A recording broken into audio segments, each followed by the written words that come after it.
guys, you already know what it is. Jay Williams, Let's Live Life, and we are back. So, what is prison like in 2024? Not a video I ever planned on doing, nor did I ever plan on going back to prison, but lo and behold, here we are. A lot has changed. As much as things stay the same, a lot has changed. So, right off the top, we're just going to get into what I believe is better and what I think to be worse. Now, before we even start, I want to make this very, very clear. Prison is bad in general. I don't care if you're at a level 1, you're at level 5, the best of the best, the worst of the worst. It's bad. Any day you're away from your family, your loved ones, that your freedom has been taken away from you is a very, very bad day. So don't listen to this video and be like, well, that sounds like it's no, it's not okay to be incarcerated. You know, I've always told people think that going to prison makes you a gangster. No, getting up and going to work every day, taking care of your family, and being out there for the ones that need you, those are the real gangsters. That's what gangster is. Starting off the gate, do booty banners still exist in 2024? Absolutely, 100% they do. I got a bunch of stories. I'm not going to say I got a bunch of those stories, but I do have a few that people really aren't ready for. I mean, some of it even involves gang members, and that's a new one to me. I'd seen things like that in the past take place, but it wasn't very common, especially in today's world. But some of them are doing it to send a message. The next thing I'm going to go with is this fentanyl crisis, man, which is it's new to me. I wasn't doing the opiate thing or nothing like that prior to coming in or in the years prior to coming back in. But it's swept the prisons, it's taken over the prisons and the jails. Fent is everywhere. Fentanyl is it's laying people down. Well, the first prison I got to just go around, this is no exaggeration when I say that they were zipping bags up, if not daily, every other day. It was just to the point that I seen a nurse. She came in her pod. There was a guy. He was done. He was gone. It took him too long to get to him. And it's gotten to the point that the guards have a little thing on their belt where Narcan goes. And the majority of them are walking around and the flap is open on it and it's empty. That's what happened on this day in particular with this dude named Smitty. They come in. He's been down and out now for about 6-7 minutes. And the problem with it is they were already responding to another inmate that they found unresponsive. And I believe he was in a cell. He's either in the cell or right out front of the cell. And so they come running from that location and just used the Narcan to where Smitty was in our pod. And Smitty had done the stuff, come out, sat down at the table, boom, went out. Well, they get to him and nobody has Narcan. So they get him on the stretcher and they rush him out as quick as they can, trying to get him over to medical.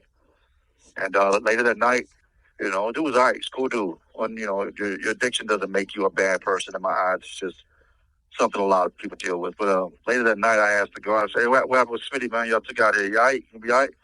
And the guard said, oh, no, he's in the bag. So that's been a big deal, man. They're coming in here and they're pissing us nonstop. Now if you go to prison out here, you're guaranteed to probably piss once a month.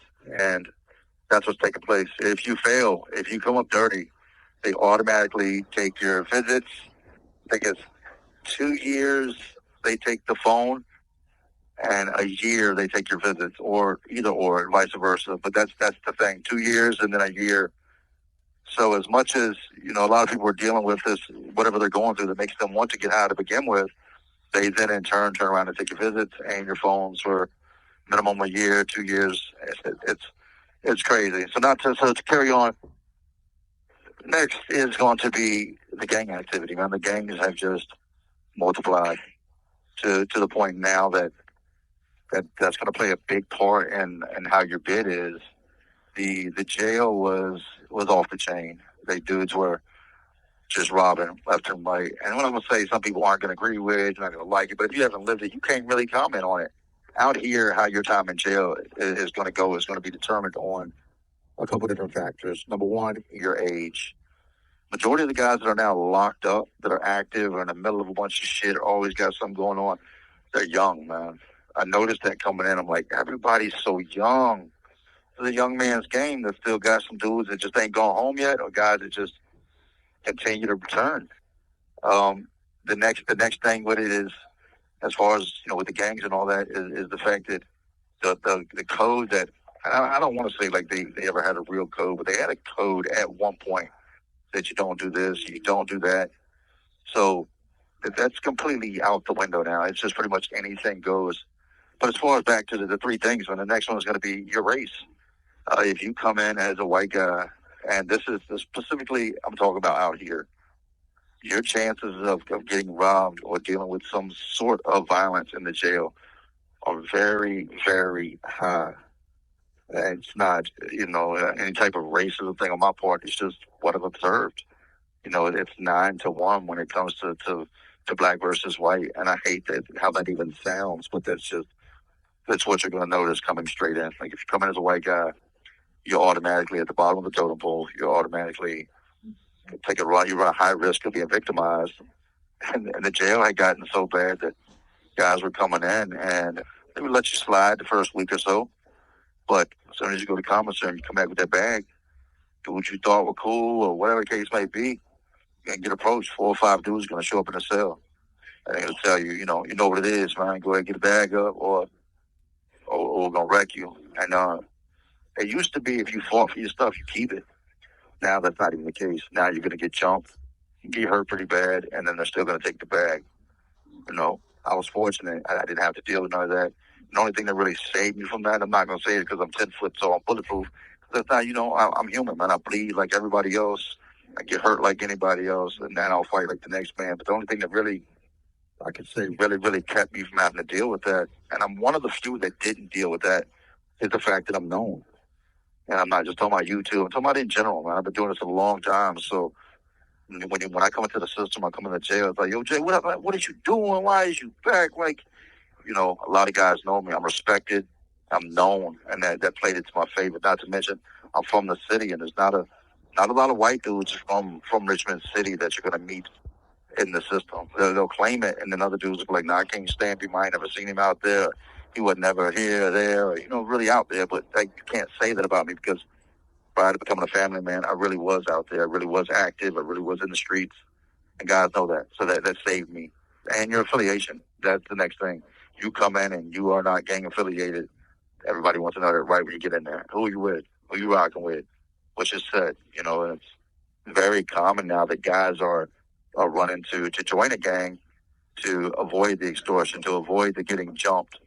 And it's just, I'm still solo dolo. I'm 44 years old.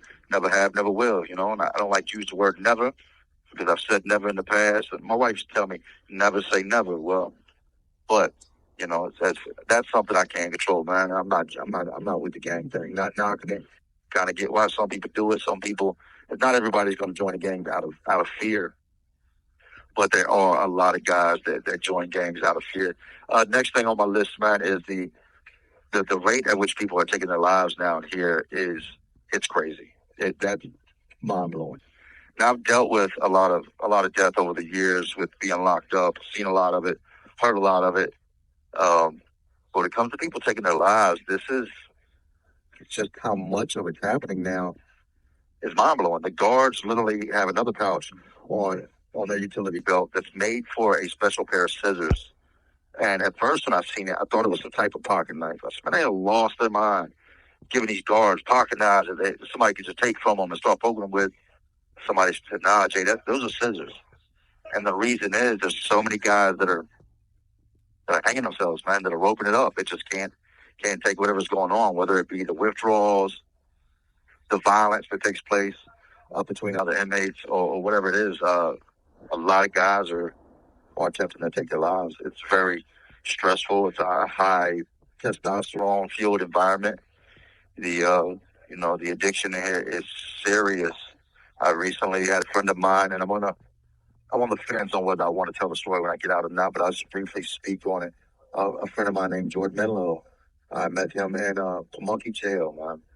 And really, really good guy, 37 years old, all about his family, real big involved in his nephew and his lives. And the man did not have a lot of time. He was a short timer. And we went through the jail together. He left before me and went to receiving.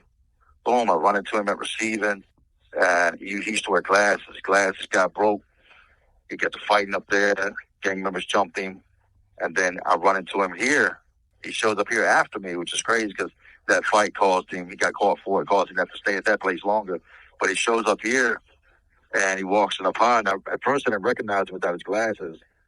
Then I'm looking at him like, I know this dude. And I'm like, damn, that's Jordan. puts his bag on his bed, and I could tell like immediately something was wrong. Like I said, I'm not going to get too far into it.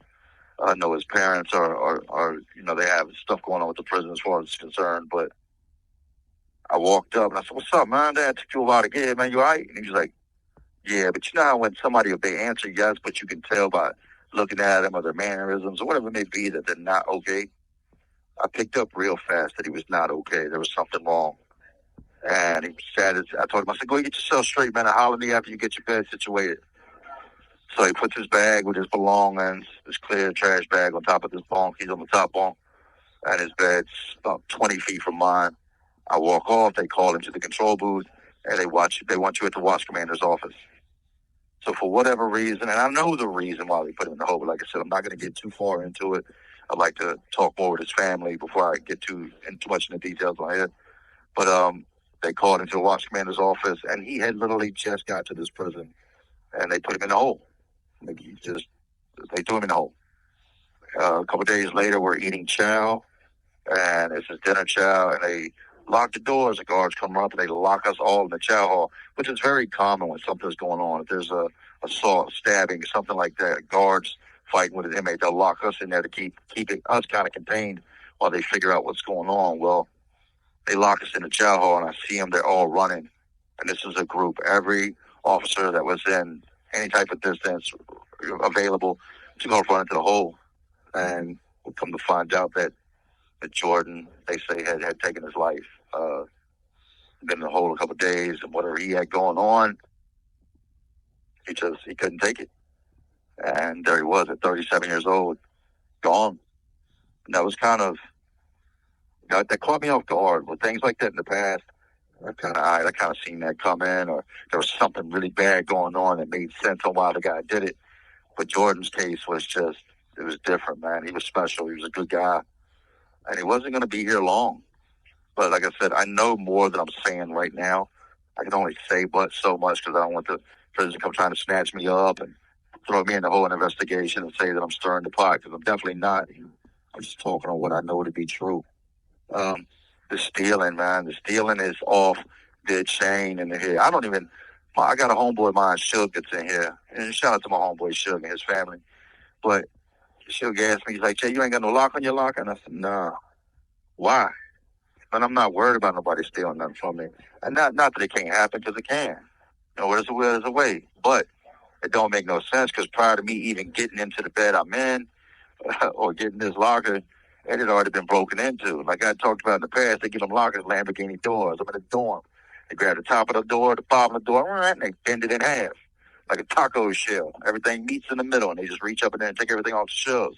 Well, prior to me getting moved to this prison and being put in the cut I'm in, the cut being my little bed area with my locker, somebody had hit whoever lived there before me, bent the door all to hell.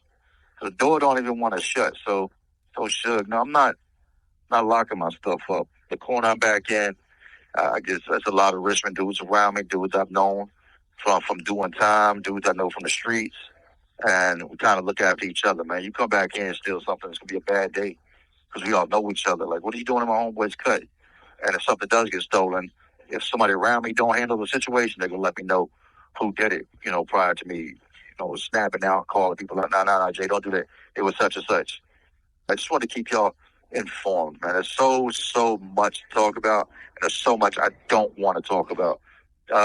People ask, have I been noticed? Yes. Everywhere I've been noticed. Every jail I've been through, on this bid, two different jails, two different prisons, in the time I've been down this time. I can't go anywhere I'm not noticed. Some of it's from YouTube, and I have to be honest, a lot of people have noticed me from YouTube, way more than I ever expected. And then there's guys I've done stories on that have noticed me. Now, I want to make this clear, man. I'm not Sammy Sausage Head. I'm not Willie Long. I'm not none of those dudes. I know how to carry myself. You have 1 minute remaining. And to anybody that might be facing any type of time, I'll have to get up off here. Y'all heard the little recording. To anybody that might be facing any type of time, how you carry yourself is going to play a major part in how your bid goes. Don't go in there thinking you're a badass. Go in there disrespecting people, and kind of just find your lane and stay in it. For the most part, you should be okay.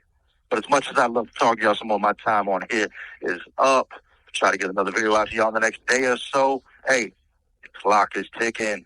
I'm almost back home, man. This was very humbling. If you're part of my circle, I love you. I miss you, the wife, the family. I love y'all, and I miss y'all. But anyway, these streets, these prisons, these jails, they're all just crazy worlds instead of an already crazy world we live in. There's always, y'all know what I'm doing. I'm just trying to keep y'all entertained. Oh, you're not entertained? I love it. And like always, y'all know what it is. This is Jay Williams, Let's Live Life. To all my real ones and all some real ones watching, because y'all still watching me. Thank you for using G. Man, y'all know how we do. Salute.